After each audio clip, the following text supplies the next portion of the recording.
Испытано на себе. Дорогие телезрители, я рада приветствовать вас на канале Якутия-24. С вами новый выпуск проекта «Испытано на себе». Мы с вами живем в крайне суровых климатических условиях, и для нас очень важно иметь налаженную систему отопления, и так, чтобы она качественно работала. Сейчас мы находимся на одной из котельных акционерного общества «Теплоэнергия», и по этому случаю я хочу познакомить вас с прекрасной девушкой. Здравствуйте. Здравствуйте. Представьтесь, пожалуйста. Меня зовут Воробьева Лилия. Я являюсь начальником Центрального энергорайона АО «Теплоэнергия». Мы сейчас находимся на котельной. Котельная третьего квартала. Эта котельная у нас отапливает заложенную часть нашего города. То есть мы отапливаем объекты школьного образования, высших учебных заведений. Также мы отапливаем жилые дома, каменный деревянный фонд. Отапливаем множество производственных помещений, нежилых помещений, детские сады. Поэтому, как-то так. Лиля, смотрите, меня очень интересует, как в целом устроена система отопления. Да? И также хотелось бы на себе попробовать что-то починить, да? Быть может, как-то поучаствовать, посмотреть, как это все устроено изнутри. Я знаю, что у вас сейчас вовсю идет подготовка уже к новому отопительному сезону. Да, действительно, подготовкой к отопительному сезону мы занялись не только сейчас. Мы приступили к этим мероприятиям еще в январе, то есть сразу же после новогодних праздников мы уже приступили к подготовке наших объектов к отопительному сезону. В зимний период времени мы занимались прокладкой трубопроводов, сейчас мы занимаемся их переключением. В весенний период мы приступили к ремонту наладки оборудования внутри котельных. Мы проводим гидравлические испытания наших котлов, мы проводим им ремонтные работы внутри. Да, и как раз-таки в этой котельной сейчас у нас остался еще в работе, уже завершен практически ремонт одного из котлоагрегатов из трех, который я вам могу показать. То есть уже везде на всех остальных котельных завершены эти мероприятия, да? Практически да. Но я могу сказать, что на сегодняшний день у нас уже из 68 котлов в наших котельных, у нас работы завершены по ремонту где-то на 55-60%. Вот так вот. А отопительный сезон еще не закончился. Еще не представляете? закончился, да. Ну что ж, я готова, я рвусь в работу. Так, ладно, давайте тогда. Так просто я вас туда, конечно же, не пропущу. Я вам хочу предложить одеть головной убор, потому что это опасный объект. И, пожалуйста. То есть это по правилам безопасности? Это по правилам безопасности просто необходимо. Без касок допуск в котельную, без спецодежды. Без меня допуск в котельную посторонним лицам строго запрещен. То есть вот так вот все, кто находится в котельных, обязательно должны? Весь персонал, операторы всегда должны ходить только лишь в касках и в спецодежде. Пойдемте. Ну что ж, вот теперь я готова, да? Пойдемте.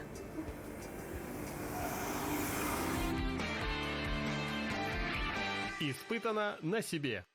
Так, ну что ж. Я вам привела прекрасную девушку. Давайте знакомиться. Меня зовут Татьяна. Меня Руслан. Я пришла помогать вам. Вся в вашем подчинении. Вам нужны помощники? Конечно, Принимайте.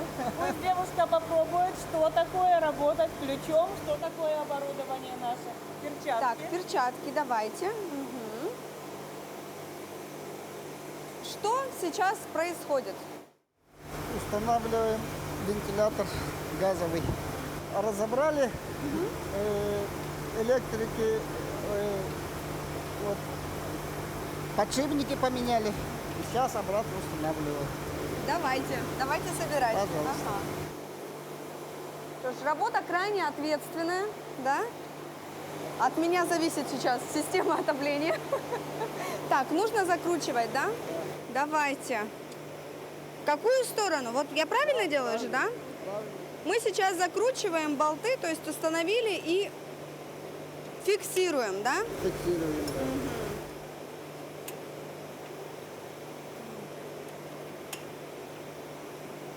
Фиксация, между прочим, тоже очень ответственный момент. Не нужно недооценивать, потому что от того, как закрутишь, насколько, зафиксируешь, тоже много что зависит. Поэтому я стараюсь. Так. А почему только на один шуруп? Тут же два есть. А, вот еще, да? Это, это регулировочно. А, регулировка, да? Хорошо. От двигателя зависит. Кручу до того момента, пока уже Пока не все. остановится, да. А, все, хорошо. О, уже тяжело пошло. Так. Все? Все. Ага, вторую. следующий.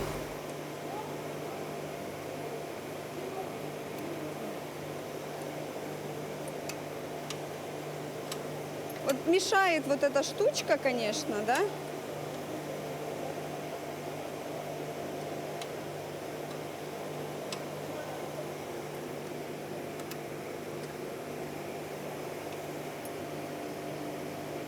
Там включается провод заземления.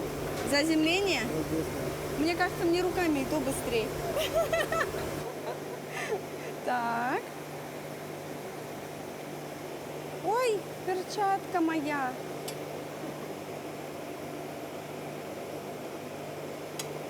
Все, тяжело пошло, значит, скоро уже завершение. Так.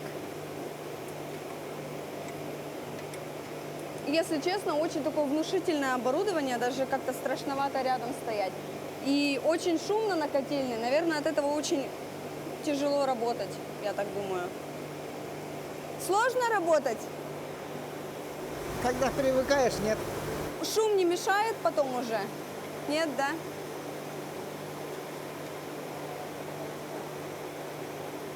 А это что? Вот это вот вентилятор. Вентилятор Номер номер 2. То есть они все прям со своим номерком, да, вентиляторы? два. Вот так вот. Вот это вот котел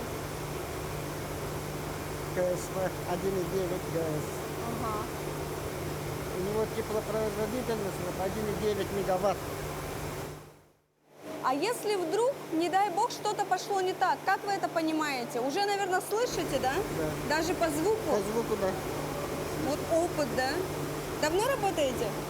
Я вообще в сфере ЖКХ работаю с 98-го года. Ой, вообще давно. У вас опыт колоссальный вообще, да?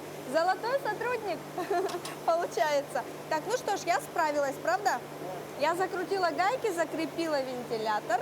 Что у нас дальше? Дальше надо закрутить вот кран. Кран. Пойдемте. Пойдемте. Так, держите.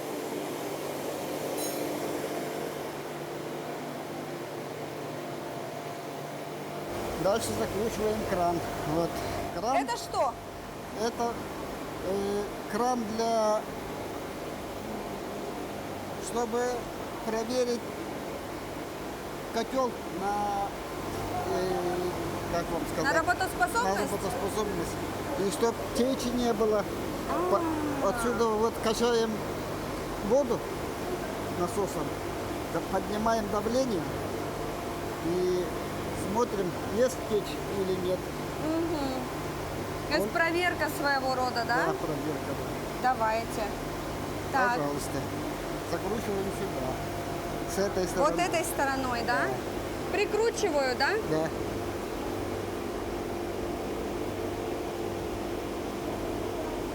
Давайте я дальше, да? Сама. Газовый. Так, как-то я что-то вверх ногами, по-моему. Все, Всё, готово? сейчас газовым ключом надо его подтянуть. Вот газовый ключ ставится сюда и подтягиваете Подтягивать. вниз. Вот сюда, вниз? Да. Давите сильнее, не бойтесь. Боюсь. Не бойтесь. Ну, сломаю. Не сломайте. Сломаю? Хорошо, Нет. давайте. Так, раз, два. О! О! Еще? Еще. Ой, тут такая сила нужна. Прям много. О! Так, еще. Еще. О, легче пошла. Заметили? Так, еще, да? Еще чуть-чуть. Сейчас снимаем. Тут что-то мне мешает, правда.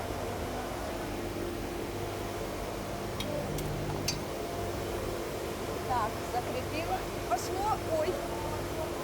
Ух. Еще чуть-чуть. А, мы крутили, чтобы повернуть Да. вот это, да? Кранчик. Еще. Еще чуть-чуть. Давайте я еще ее сниму вот так. Так, зажала. Нормально? Нормально. Все. Вот теперь здесь уже можно будет проверять. Сейчас уже можно проверять. Открывать. Котел, да. Открываем и закачиваем сюда Что воду. делаем? Закачиваем воду Ага. и создаем давление А, и проверяем на прочность. Мы это делать будем? Но это делать сегодня нет. Может, не надо? Не надо. Это очень страшно, мне кажется. И все это здесь оставляем, да? Все. Ага. А закрыть обратно надо?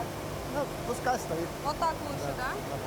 Вот. А это просто проверка, представляете? И таких проверок, наверное, очень много, да? Прежде чем запустить, Да. Каждый котел. каждый котел нужно проверить. Каждый котел, каждый вот, теплообменник и к теплопотребителю вот, трассы тоже. Тоже проверяется. все проверяется, Так же да? проверяется. Но это требует очень много физической силы, кстати. То есть вот я пока вот это вот прикручивала просто, а это же еще и открутить, кстати, надо, да? Вообще очень руки сильно устают. Вот так вот. Откручивать будем? Нет, Нет, все, прикрутили. Всё, помогла. спасибо. На котельной очень много работы, как выяснилось. Это не только диагностические мероприятия, да, но и какой-то даже мелкий ремонт, если можно его так назвать, да, то есть сварка. С чем сейчас мы и займемся. У меня уже есть на голове специальный шлем, мне выдали также специальные перчатки, и сейчас будут показывать, как это вообще работает, как варить. Что за это такой аппарат? Это держак. Как? Держак называется вот это. Держать? Держак. А, держак. Да. Ага. Вот электрод, держак, сварочный аппарат. Сам, вот он стоит. Так. Он подключен. Вот. И вы начинаете варить. И здесь вот масса. На эту нужно что? Нет, это масса. Это масса. Да. Так. Он тоже подключен к трубе. Да. Надо вон туда попробовать варить. Внизу. Внизу. А для чего? Зачем вообще это делать? Это сварка. Он везде, здесь все трубы железные держатся на сварке. Вот. Вот. Везде. И без сварки мы никак не можем. То есть это обязательно, потому что трубы периодически нужно ремонтировать, паять, да? Менять, Менять. ремонтировать. Это все только сварка. То есть на любой котельной обязательно есть сварщик, штатный сотрудник, который всегда при деле, да? Ага, я сегодня и сварщик, и слесарь еще. Ну что, куда и как? Осторожно, главное. А я ничего не вижу. Конечно, там ничего не видно. А, вообще ничего не видно? Вот. И То есть, смотрите, когда будет- прикасаешься, сразу работает. когда будет видно. Ага, поняла. Хорошо. Без маски варить Поняла. нельзя. Все поняла.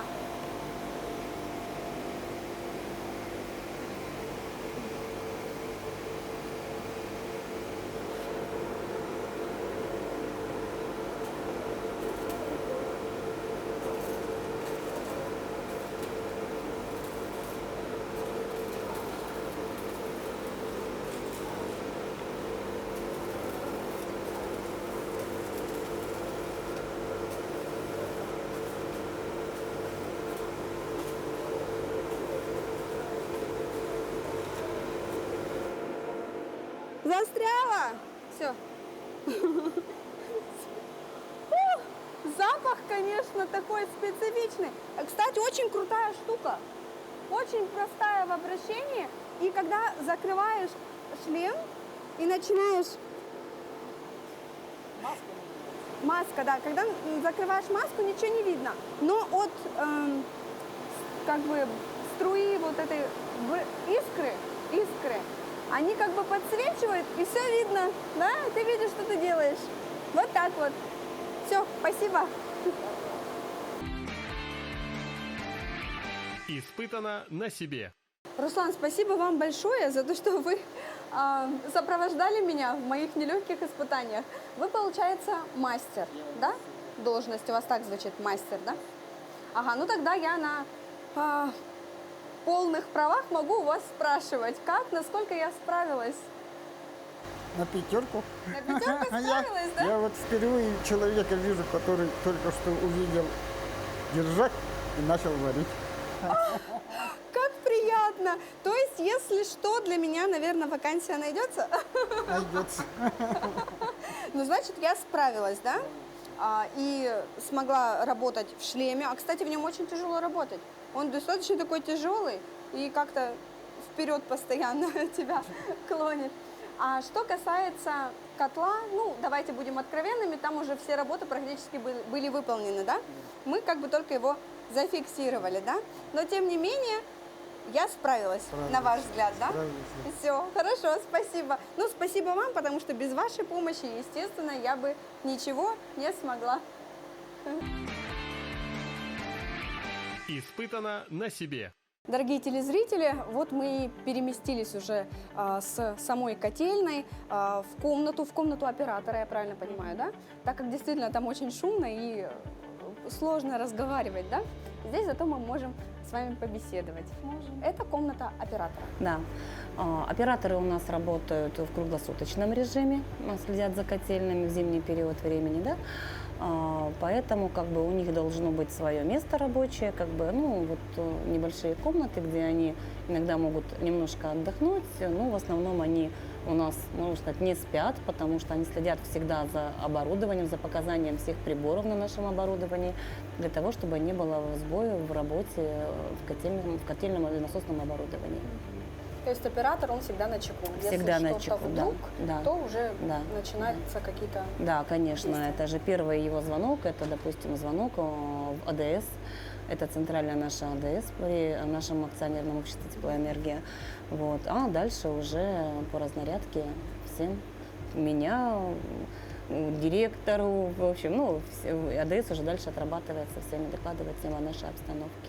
А если говорить в целом про сотрудников, да, в организации, это обязательно операторы, Да, но слесари. у нас, Что вообще? у нас в энергорайоне, допустим, работают операторы, слесари, ремонтники, у нас работают печники, у нас работают мастера, мастера работают женщины, мастера работают мужчины. Мастера женщины, они занимаются в основном документацией, материальной базой. Мастера мужчины, они, конечно же, работают, в каждый закреплен за своим отделом, за своим отдельным участком. И они уже работают вместе со слесарями, занимаются вот обслуживанием котельных, занимаются обслуживанием сетей, планируют и исполняют, производят работы по текущему ремонту, планируют капитальный ремонт, то есть занимаются всей этой работой. Ну, также и машинисты. И машинисты, да, то есть все машинисты у нас, их основная задача – это бесперебойная работа круглосуточно именно веренных им котельных. Да, это вы сейчас говорите про свой Да, энергорайон, у нас да? в целом во всех энергорайонах так поставлены работы. То есть 3 энергорайона. Да, 3 И вы энергорайона. единственная женщина-начальник. Да, я единственная женщина-начальник. Вот это очень интересный момент. Расскажите, пожалуйста, вот плюсы и минусы. Ну, плюсы, ну, я не знаю, какие могут быть плюсы. Ну, конечно же, это очень сложная работа, это очень ответственная работа. Ну, в первую очередь, я бы хотела сказать, что, ну, допустим, я считаю, что успех моей работы, я работаю не так давно, но я считаю, что мы работаем неплохо с моей командой. Это в первую очередь успех работы моей команды. То есть у меня очень грамотные работают мастера, очень грамотные работают слесаря, очень грамотные работают машинисты и операторов. люди с колоссальным опытом работы, с колоссальными знаниями. Поэтому, ну, вот, допустим, все вопросы, даже если я где-то чего-то не знаю, не понимаю, все только через них. Никогда не принимают, кстати, самостоятельных решений, всегда советуются, всегда мы спорим иногда, как бы, да, они мне доказывают, почему должно быть так, а не по-другому. Вот, поэтому, в принципе, мы приходим к тому, что у нас вот в нашем энергорайоне уже намного меньше аварийных ситуаций, как бы, да. Мы стараемся очень качественно планировать, исполнять текущий ремонт для того, чтобы в дальнейшем нам быть как бы без аварийных ситуаций.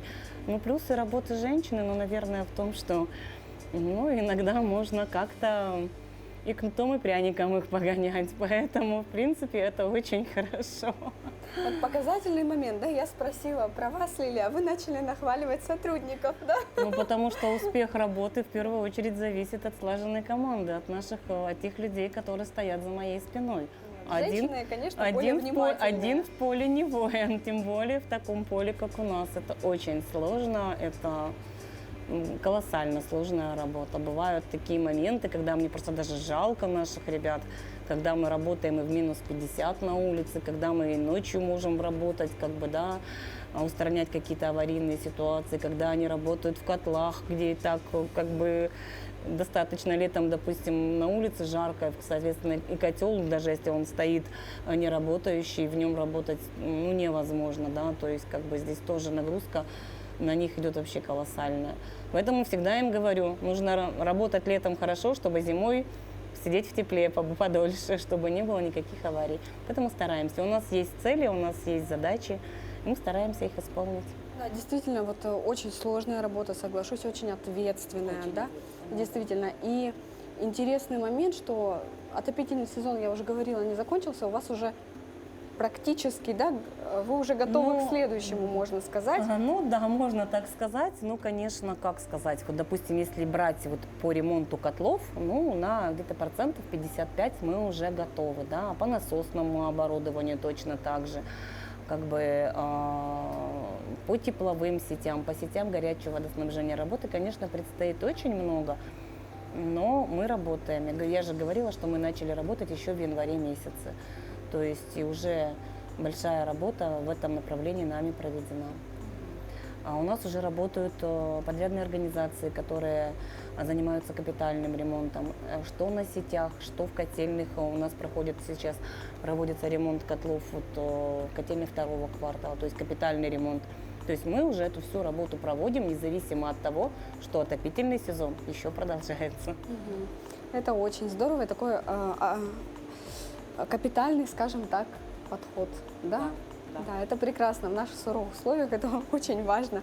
Но несмотря на то, что мы уже как бы и экскурсия, да, была проведена, вы меня ознакомили с несколькими этапами, да, откуда что куда поступает, все равно вопросов осталось уйма у меня, так как у человека не имеющий, да, никакой точки соприкосновения с вашей профессией и в целом вообще системой отопления.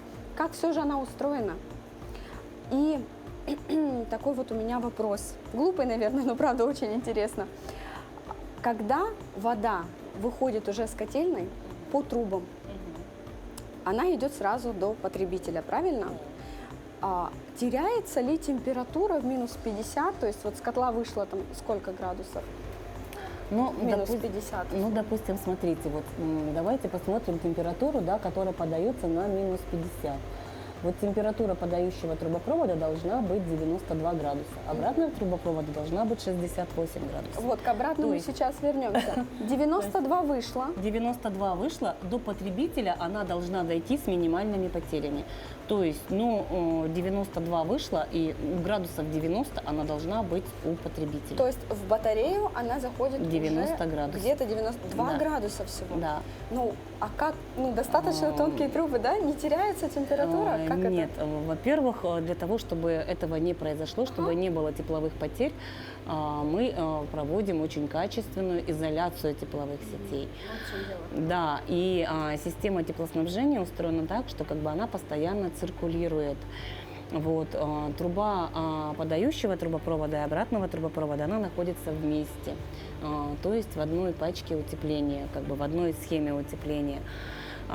Поэтому она у нас зимой не замерзает, и мы не теряем температуру. Да, есть такие, бывают такие моменты, допустим, когда мы доводим свою воду, да, сетевую до потребителя, у потребителя, допустим, подключена врезка в нашей сети, и у него идет не заизолированная система, как бы, ну, трубопровод не заизолирован, да, он жалуется: у меня холодно. Вот почему у меня холодно? А потом выясняем, что, допустим, их зона ответственности, она у них полностью голая, там, раздетая, да, из-за этого происходят такие моменты. Поэтому, ну, как бы за этим нужно тщательно следить за тем, чтобы все у всех было очень хорошо заизолировано. Кстати, да, такое же тоже часто встречается. Ну, не знаю, насколько часто, но бывает, да, что люди жалуются: дома холодно. То есть у соседа тепло, а вот у меня холодно, хотя это вот многоквартирный дом. То есть, казалось бы, явно по трубам пришло одинаковая, да, Ну, температура воды. Да, бывает такое, и очень часто бывает такое, да, как бы нас даже приглашают управляющие компании на комиссии, доказывают нам о том, что недопоставка тепловой энергии идет от нас, но бывают различные нюансы, различные вообще моменты. Здесь нужно смотреть, во-первых, какой это жилой дом. Зачастую это происходит в деревянных жилых домах. Во-первых, в деревянных жилых домах переделана самовольно, ну вот процентов 90 домов система отопления у кого как. У кого идет металлическая труба, у кого-то идет пластиковая труба, то есть происходит заужение диаметров трубопроводов, да. Потом мы не знаем, как, допустим, управляющая компания промывает в период подготовки к зимнему периоду систему отопления внутри дома. Мы сталкиваемся всегда с тем, что, допустим, у конечных квартир, концевых квартир, да, очень часто бывает такое, что просто забиты радиаторы. Бывает такое, что вот мы замеряем температуру, да, температура соответствует параметрам, которые должна выходить на потребителя. У нас все в норме, но действительно у людей холодно. То есть мы сразу же обращаем внимание на то, как вообще утеплен жилой дом, то есть утеплены ли заваленки, там, входные группы, имеются ли окна у таких, как бы, ну, в подъездах жилых домов этих деревянных, да, имеются ли входные двери. То есть у многих промерзают стены, у многих продуваются окна. Ну, как бы вот эти все факторы приводят к тому, что, допустим, в одной квартире тепло, в другой квартире холодно. То есть здесь нужно на многое смотреть. В каменных домах, да, бывает такое, что тоже вот у людей они жалуются. Мы когда приходим, мы просто смотрим на то, что у них промерзают межпанельные швы. Допустим, не герметично утеплены балконные там двери, да, а также рамы оконные. То есть из-за чего, конечно же, теряется температура в квартире. Поэтому нюансов бывает очень много бывает нюансов, потому что в основном мы поставляем свою тепловую энергию, да, можно сказать, в основном это ветхий деревянный фонд, как бы, да, каменных домов тоже очень много, есть новостройки, но в основном у нас страдают люди именно деревянного жилого фонда. То, что зимой они сталкиваются с тем, что у них, как бы, ну, в квартирах бывает прохладно. Особенно это первые этажи жалуются. Лиля, а в целом, если брать ваш энергорайон, сколько котлов в общем, вот в нескольких котельных? Ну, не в нескольких, у нас их 13. 13 Да, у нас их котельных? 13 котельных, как бы, да, это вот сейчас уже с энергорайоном, который нам передали, да, как бы с Айсарский. В целом у нас на сегодняшний день 68 котлов, которые подают тепло в жилые дома нашего города. То есть каждая котельная 3-4 котла. В каждой котельной, да, от 3 до 4 котлов. И получается, когда начинается подготовка к отопительному зимнему, весеннему, как правильно? К зимнему периоду. К зимнему периоду начинается все с котлов, конечно же, да? Начинается не только все с котлов, как бы один котел мы просто не ремонтируем, к этому котлу имеются привязаны свои сетевые насосы, повысительные насосы, вентиляторы, дымососы, то есть это все ремонтируется в комплексе. То есть, в принципе, вся котельная, она Поэтапно. реконструкции какой-то, да? Да, это происходит все поэтапно, потому что мы смотрим по температуре наружного воздуха, сколько нам нужно, какую нам нужно выдавать температуру, да. Мы поэтапно гасим по одному котлу. Переходим, допустим, с одного котла в работу на другой, либо же, допустим, у нас всегда имеется резервное оборудование, то есть всегда у нас один котел должен быть, один-два котла должны быть в резерве. Вот те котлы, которые находятся в резерве, мы можем, допустим, если у нас два котла в резерве, в котельной, вот как здесь 3 котла, вот сейчас у нас здесь получается один котел в работе, один котел стоит в резерве, один котел в ремонте. А если в котельной, допустим, 4 котла, допустим, 2 котла будут работать, 2 могут быть в резерве, может один котел работать, 3 находиться в резерве. И вот эти котлы, которые находятся в резерве, мы по одному выводим в ремонт. И, соответственно, все оборудование также. То есть мы готовим изначально, мы начинаем уже в конце зимы, где-то в феврале, в январе месяце. Мы готовим летние сетевые насосы к работе в летний период времени. Вот. Потом мы на них переключаемся и уже выключаем зимнее оборудование, и также мы его готовим. То есть мы готовим здесь все, начиная от насосов, теплообменников, котлов, вентиляторов, дымососов, то есть готовится полностью все оборудование в комплексе. Ну вот хотелось бы все-таки вернуться еще раз к нашим потребителям, да, коим я тоже являюсь. Но вот если у человека в квартире холодно, вот холодно, а со своей стороны вы понимаете, что вы делаете все четко по регламенту, да, что вы не можете, вы же не можете превысить, да? Можем. Можете. Можем. Но тогда у соседа у моего будет жарко, если у меня холодно. Ведь это же на Для дом того, чтобы подается. такого не происходило, работает служба регулировки наладки тепловых сетей. Соответственно, и элеваторных узлов жилых домов. То есть для того, чтобы создать вот одинаковую температуру всем, я вам буду говорить вот просто простым языком, да, для этого работает служба регулировки наладки. Без этой службы у нас будет в сетях происходить полный дисбаланс. И тогда действительно кто-то будет, один дом будет замерзать, второй дом будет жаловаться на жару, там, да. Вот для того, чтобы это не происходило, служба регулировки ходит и проводит регулировку именно в тепловых сетях, как бы внутри тепловых сетей, это в элеваторных узлах и в узлах водов жилых домов, чтобы выровнять подачу теплоносителя, температуру подачи теплоносителя в жилые дома. Ага, ну давайте вот совершенно простым языком, скажем так, на пальцах, да, стоят 2 дома. Вот в этом он качественно построен. Здесь тепло, они рядом стоят, да? Вот второй дом, который стоит по соседству, он плохо построен, некачественно. Мы можем, и в нем на него холодно. подать, мы можем на него подать температуру Больше. нежели на тот жилой дом. Да, чтобы у них было потеплее. Да, чтобы у них было потеплее. Ага. И несмотря на то, что вот по правилам, да, в минус 50 должно выходить 92 градуса температура. Вы все равно можете подать побольше. Мы можем подать побольше, ну, где-то примерно на плюс 3 градуса. Плюс 3 градуса, да? То есть тоже есть какие-то, да? Да, конечно. Корреляция там плюс-минус 3 градуса. Есть. Вот. Ну, это очень прекрасно. А я, кстати, думала, что нет. Вот подается ровно столько, сколько подается, потому что сейчас у нас минус 50. Больше мы не можем. Я думала вот так. Нет, обязательно То это есть, все если есть. вы чувствуете, что в вашем доме холодно, то нужно, да, подавать какую-то коллективную заявку. Сначала в управляющую компанию. Все через... Не в те организации, которые занимаются поставкой Это вот тепла. огромное заблуждение населения, что начинают сразу обращаться вот... Именно в ту организацию, которая подает тепло. Это неправильно. Потому что когда мы туда выходим, на самом деле получается, что там полностью вся вина в том, что, допустим, 1 или 2 квартиры замерзают, это полностью вина управляющей организации. Даже бывает тогда такое, когда холодно во всем доме. Ну, как бы я неоднократно за много лет своей работы, как бы, да, вот в системе ЖКХ выезжала на такие комиссии, да, занималась такими обращениями. Но бывает такое, что вот просто есть даже вина управляющих компаний. То есть управляющая компания они должны обратиться, жители должны обратиться сначала в управляющую компанию. Управляющая компания проверяет, все ли у них в порядке, снимают параметры теплоносителя на узле ввода, либо же в элеваторном узле. Если они видят, что идет недопоставка с нашей стороны, они тут же, управляющая компания, не жители, должны обращаться вот к нам, так как договорные отношения у нас как бы вот между...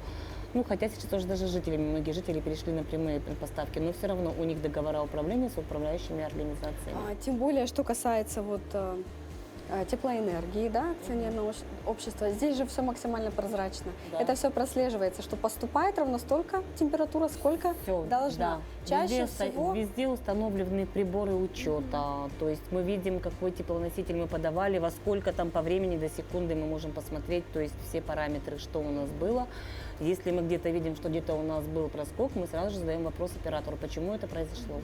А вот подводных камней, которые на первый Нет, взгляд незаметно, в плане вот именно управляющая компания где-то что-то, да, либо, может быть, элементарно дует с окон, Да. поэтому в квартире холодно, да? может быть такое. Очень-очень много вот таких вот Много, моментов. Поэтому много. нужно сначала, да, как-то вот поступательными. Да, да. Все Сначала равно с жителям управляющей я компанией. всегда рекомендую обращаться напрямую в свою управляющую организацию. А они уже тоже профессионалы своего дела, они знают, что делать дальше и как решать тот или иной вопрос.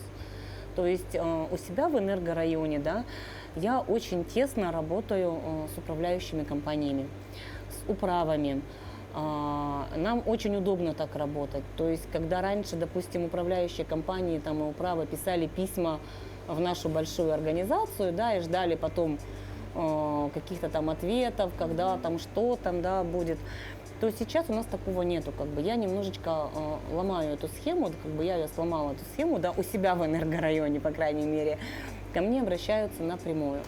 То есть где-то, если что-то, какая-то течь, где-то что-то, может быть, где-то увидели там сеть недоизолирована, либо же наоборот там у нас под жилыми домами, это очень часто бывает, вот люди, которые без определенного места жительства живут под домами, они спят на сетях, они просто нам разрывают всю изоляцию, да.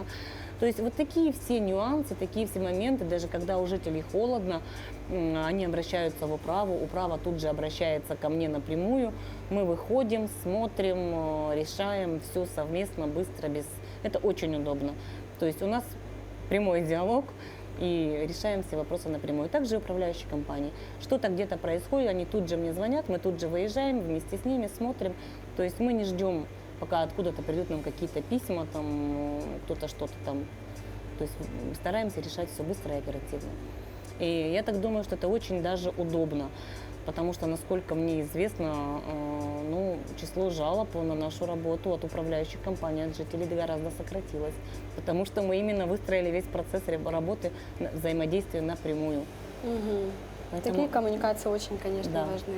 Поэтому жителям всегда говорю, как бы обращайтесь в управляющую компанию. Многие жители обращаются ко мне.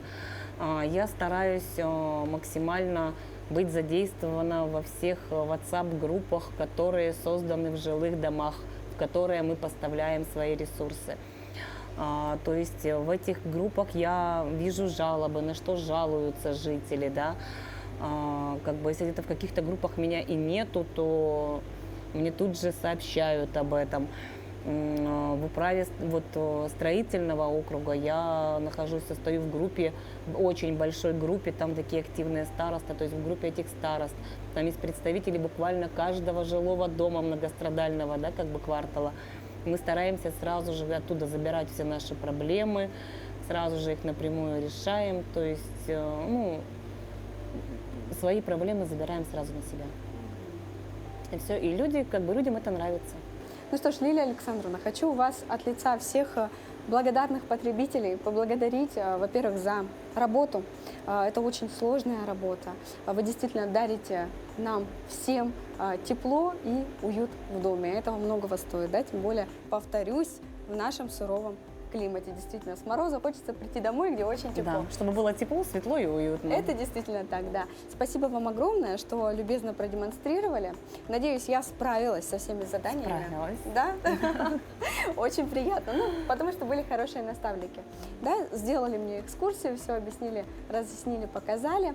Спасибо большое. Желаю вам побольше благодарных потребителей. Спасибо большое. Приходите к нам в гости еще. Покажем в следующий раз что-нибудь еще более интересное, более большое. Надеюсь, придем, дорогие телезрители. На этой такой приятной, позитивной ноте завершается наша передача. До новых познавательных встреч.